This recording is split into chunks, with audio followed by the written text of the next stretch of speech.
Samantala sa iba pang balita, DepEd inilunsad naman ang Kariton Classroom para sa mga street children at out-of-school youth. Yan naman ang tinutukan ng aming kasama, si Jade Miguel.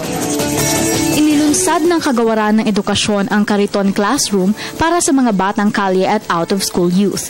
Ayon sa kalihim ng Kagawaran na si Brother Armin Duistro, layunin ng programa na ilapit ang silid-aralan sa mga bata.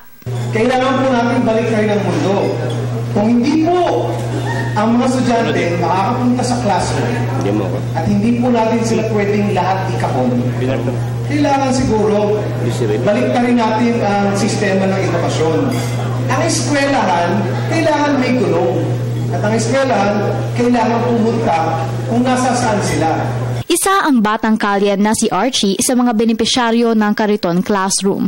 Anya malaki ang naitutulong ng programa sa mga batang tulad niya na walang sapat na kakayanang pinansyal para makapasok sa eskwela. Maganda po mag-aral para po makatapos ng pag-aaral at tumulong po sa magulang.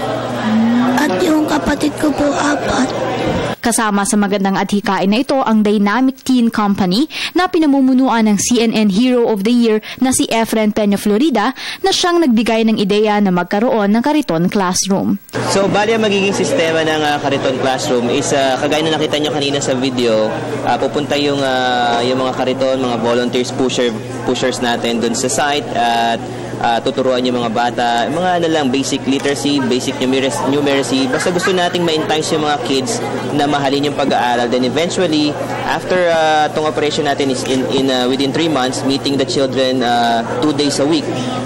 By June, sana hopefully may balik natin sila sa regular schools. Target ng proyektong ito na makakuha ng 100% passing rate ang mga batang benepisyaryo nang sa gayon ay ma-reintegrate sila sa mga regular na klase. Bukod pa rito ay kasama din sa programa ang pagkakaroon ng feeding sessions, pagbibigay ng school supplies, teachers kits, tsinelas, hygiene kits, vitamins at iba pang pangangailangan ng mga bata at guro na kabilang sa Kariton Classroom. Para sa Telebisyon ng Bayan, Jade Miguel.